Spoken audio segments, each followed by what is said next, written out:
अच्छा सर, सबसे पहले बहुत सारे पेरेंट्स का कंसर्न, बहुत सारे पेरेंट्स इसके बारे में जानना चाहेंगे, क्योंकि बहुत कॉमन होता है बच्चों में ये फॉरेन बॉडीज़ इनगल्फ कर लेते हैं। बहुत सारे बच्चे फॉरेन बॉडी के साथ हॉस्पिटल्स में आते हैं।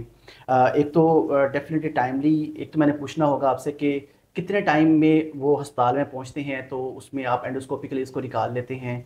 और कौन कौन सी ऐसी फॉरेन बॉडीज़ हैं जो कि निकलवानी चाहिए, ये भी बहुत सारे पेरेंट्स जानना चाहेंगे।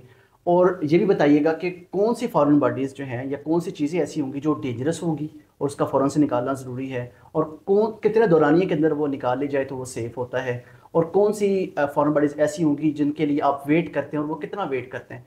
फॉरेन बॉडी को ज़रा काइंडली डिटेल में डिस्कस करिए। जी डॉक्टर अवैस, जैसे आपने पूछा कि फॉरेन बॉडीज, सबसे पहले कौन कौन सी फॉरेन बॉडी होती हैं जो जी। बच्चे, अगर बच्चों में हम देखा जाए तो बहुत कॉमन जो होता है, बच्चे घर में के कॉइन्स जो पड़े होते हैं वो बच्चे खेल रहे होते हैं, वो में रखते हैं, वो गलती से वो निकल बिल्कुल लेते हैं, वो बिल्कुल। बहुत कॉमन हम देखते हैं। यस। इस तरह आजकल जितने बच्चों के जो टायर्स हैं वो बैटरी से चलते हैं। जी। तो अमूमन बच्चे उसकी बैटरी खेलते खेलते बैटरी निकाल के वो मुंह में खेल रहे हैं, अचानक वो हाँ, गलती ये से, बहुत कॉमन है। वो बहुत कॉमन यस। है और ये बहुत डेंजरस है। डेंजरस है। इसी तरह अक्सर बच्चों के टायर्स में मैग्नेट्स होते हैं, छोटे छोटे लगे होते हैं। जी। कोई टायर टूट गया, उसमें से मैग्नेट निकाल के वो खा लेते हैं। बिल्कुल। इसी तरह बाज़ औक़ात बच्चे, कोई बोन होती है फिश की, फिश का अपने की गलती से, या कुछ चिकन की बोन हो गई, वो फंस गई, ये बहुत कॉमन जो होती हैं जो बच्चे निगल लेते हैं। ठीक है। अब जैसे आपने पूछा, इसमें टाइमिंग टाइमिंग बहुत इंपॉर्टेंट है इसमें, जी। कि पहले तो ये देखें कि कहाँ पे, जब आप कोई भी चीज़ जो कुछ नेचुरली, जो हमारी खुराकी नाली या मैदा आंतों का जो सिस्टम है, कुछ चीज़ जगह ऐसी हैं जहाँ पे फंसने के बहुत ज़्यादा चांसेस होते हैं। ठीक है। जो पे नेचुरली कुदरती तौर पे वो जगह थोड़ी सी तंग तंग होती है, है, कंस्ट्रिक्टेड है। यस। कंस्ट्रिक्ट है, जिसमें सबसे पहले ऊपर जो हमारा जहाँ पे खुराकी नाली शुरू होती है वहाँ पे एक स्फिंक्टर होता है। ठीक बहुत है। कॉमन होता है कि वहाँ पे कोई चीज़ फंस जाए। ठीक है। फिर खुराकी नाली का ऊपर वाला जो हिस्सा है वहाँ पे हमारी शहर जिसके एओर्टिक आर्च हम मेडिकल टर्म में बोलते हैं, वो जगह थोड़ी सी नैरोइंग होता है, वहाँ पे फंसने के बिल्कुल। चांस होते हैं। इस तरह मैदा खुराकी नाली के दरमियान एक वेल होता है, वहाँ पे फंसने के चांस होते हैं। फिर नीचे मैदा और छोटी आंत जहाँ से होती है, पाइलोरिक ओपनिंग कहते हैं उसको, वहाँ पे फंस सकती है। ठीक है। उसके बाद फिर छोटी और बड़ी आंत का एक वेल्व होता है, एल्यूसिक्यूल वेल्व जिसको बोलते हैं, वहाँ पे। और फिर एनस का एरिया, ये वो नेचुरल एरिया है जहाँ पे बहुत ज़्यादा चांसेस होते हैं कि कोई भी फॉरेन बॉडी है वहाँ पे जाके फंस सकती यानी है। कि उनको निकालना उनको ज़रूरी है और निकालना, उनको टाइमली उनको इंटरवेंशन करना टाइमली ज़रूरी है। इंटरवेंशन। अब इसकी टाइम के बारे में बताइए, कैसे तयन होगा। अब देखिए, जो भी चीज़ हम नेचुरल, हमारा जो प्रोसेस होता है, जो चीज़ हम खुराक खाते हैं, उसका जो ट्रांजिट टाइम हम जैसे कहते हैं कि वो 4 से 6 घंटे तक वो चीज़ें मैदे के अंदर तक, खुराकी नाली मैदे तक महदूद रहती हैं। ठीक है। 4 से 6 घंटे चीज़ गुजर जाती है, फिर वो नीचे पास आउट होके छोटी आंत से होते हुए फिर बड़ी आंत के जरिए वो चली जाती है। ठीक है।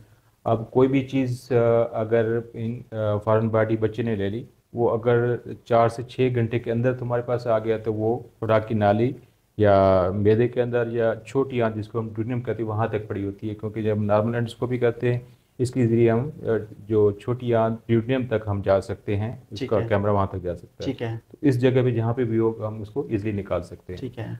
और अगर 4 से 6 घंटे से ज़्यादा टाइम हो गया, फिर वो छोटी आंत में नीचे चली जाती है, जहाँ पे हमारा नॉर्मल जो कैमरा होता है वो वहाँ पे एक्सेस नहीं हो सकती। ठीक उस है। सिचुएशन में हमें इंटेरोस्कोप होती है एक, वो स्पेशल लंबी स्कोप होती है, वो हमें यूज़ करनी पड़ती है।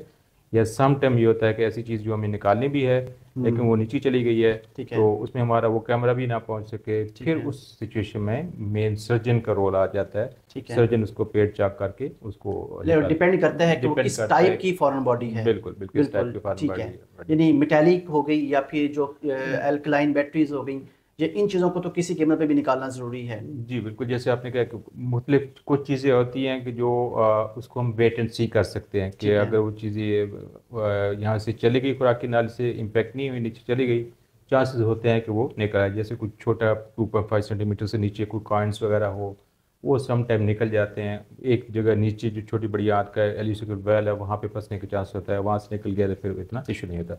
कुछ जो शॉर्प ऑब्जेक्ट्स होते हैं, जैसे कि कोई नीडल वगैरह है, जी वो जी खुदा जी। ना खास्ता बच्चे ने गलती से निकली, उसके बहुत ज़्यादा चांस होता है कि वो कहीं से रप्चर ना हो जाए, परफोरेट ना कर जाए, वो आंत के किसी हिस्से को भी कर सकती है। खुराक की नाली को, मैदा, छोटी आंत, किसी उसको निकालना बहुत ज़रूरी है। जो सबसे डेंजरस चीज़ है वो बैटरीज होती हैं। जो जी। बच्चे छोटी सेल्स या बैटरीज जब निकलते हैं, उनका ये होता है, उसके अंदर एक खास किस्म का केमिकल एल्कली होता है। जब वो खुराक की नाली में कहीं पे भी रुकता है, तो वो बैटरी खुल जाती है, उसका जो सही। केमिकल है वो लीक हो जाता है। वो जो केमिकल होता है वो फिर बिल्कुल जला देता है जो खुराक की नाली को, या यानी जिस जगह पे सुराख डैमेज बना हो। देगा या हाँ, परफोरेट कर देगा। बिल्कुल। फिर तो ये एक डेंजरस कंडीशन हो गई। वो बहुत अर्जेंट इंडिकेशन होती है कि इस सिचुएशन में उसको जितना अच्छा जल्दी हो सर, सके तो। इसमें पेरेंट्स दो बातें जानना चाहेंगे। पहली बात तो ये कि बच्चों को देखा ही नहीं है उन्होंने कोई भी ऐसे फॉरेन बॉडी इंगल्फ करते हुए। एक तो उसमें अलामात से कैसे पहचाने, या बच्चे की उम्र बहुत छोटी है उसकी कौन कौन सी अलामात आएंगे फॉरेन बॉडी के लिए, वो बताइएगा। और दूसरे नंबर पे ये बताइएगा कि एंडोस्कोपी की सहूलत जो है वो फ़ौरन से समटाइम्स अवेलेबल नहीं होती, या पेरेंट्स समटाइम्स जानते नहीं है कि ये इसको कैसे इसकी इंटरवेंशन क्या होगी, ये कैसे निकाली जाएगी। तो क्या तशख़ीस के लिए सिर्फ एंडोस्कोपी ही इस्तेमाल कर सकते हैं, या कोई एक्सरे वगैरह पे भी कुछ फॉरेन बॉडीज पिक हो जाती हैं? ये दोनों बातें बताइए सर। जी, जैसे आपने नेटवर्क पूछे, इसमें टाइमिंग बहुत इंपॉर्टेंट है। शुरू में अगर कोई डिपेंड करता है किस तरह की फॉरेन बॉडी है। जी हाँ। अगर शुरू में हो सकता है बच्चे ने कुछ चीज़ निगल ली है, आपको पता ही नहीं चला। अब ये हो सकता है कोई चीज़, किसी चीज़ से वो खेल रहा था, कोई कॉइन था, किसी का जो बैटरी थी, अब वो मौजूद नहीं है, तो इसका मतलब है वो कहीं गायब हो गई है, वो गलती से उसने निगल ली है। शुरू में हो सकता है उसको कोई इलामात ना हो। ठीक है। इलामात तब आएंगी जब वो फॉरेन बॉडी कहीं पे जाके फंसेगी, फिर ठीक वो है। अपनी इलामात ज़ाहिर करेगी। ठीक है। अगर खुराक की नाली में कोई चीज़ फंस जाती है यहाँ पे, तो यहाँ पे सीने में उसको दर्द हो सकती है, ठीक है। और यहाँ पे उसको उल्टी हो सकती है, मतली हो सकती है, इवन के ब्लड भी आ ब्लड सकता भी है। आ सकता है, सही बिल्कुल। अगर वो नीचे मैदे में चली गई है तो फिर उसको मैदे वाली से इस जगह पे दर्द हो सकता है, वहीं पे उल्टी वाली कैफियत हो सकती है। या अगर वो छोटी आंत में चली गई है, वहाँ पे उसने आंत के अंदर कहीं रुक गई है, तो वो आंत को ब्लॉक कर देगी। आंत में जब रुकावट आने की सूरत में पेट में तनाव आ जाएगा, पेट फूल जाएगा, पेट में शदीद दर्द शुरू हो जाएगी, पखाना उल्टियाँ हो बंद हो सकती हैं, जाएगा, उल्टियों उल्टी का हो रंग जाए, बदल सकता है, यस उल्टियाँ हो सकती हैं, उसकी बिल्कुल। गैस पास होना बंद हो जाएगी, जी। जिसकी वजह से बहुत ज़्यादा पेन का शिकार होगा। तो ये उसकी लामर, ये डिपेंड करता है कि वो आंत के किस हिस्से में गई है और किस हिस्से में वो फंसी है। ठीक है। तो इसमें निकालने का भी उसी तरह ही है कि जितने जल्दी वो हॉस्पिटल में पहुंचेंगे। अब एक जो कॉमन है कि घर में आम क्या करना चाहिए, अगर आपको पता चल गया है कि फॉरेन बॉडी, तो एक तो जो कॉमन है कि लोग केला खिला केला दें, खिलाते हैं, इसको तो 2 केले खिलाएं। हाँ, इसको केले बिल्कुल। खिला दें। तो ये बराए मेहरबानी केले वाला काम नहीं कर, उस बच्चे को जितना जल्दी उसको खाली पेट कर दें। ठीक है। उसमें ये होता है कि अगर हम कोई चीज़ निकालनी है मैदे के अंदर, तो उसमें अगर कोई चीज़ बच्चे ने खाई हुई या साथ खाना भी खिला दिया, केला खिला दिया या कुछ भी डाइट, उसमें दो प्रॉब्लम होती हैं। एक तो ये है कि जब खुराक भी अंदर पड़ी होगी, कोई छोटी सी फॉरेन बॉडी है मैदे के अंदर, तो वो हमें तशखीस करने में यानी मसला लोकेट होता करने है, में भी लोकेट प्रॉब्लम करने होगा, में नजर पकड़ने नहीं में आती, वो प्रॉब्लम होगा, खुराक के अंदर यस। फंस जाती है, मिक्स हो जाती है, वो उसमें नजर नहीं आती, वो बड़ी मुश्किल हो जाती है।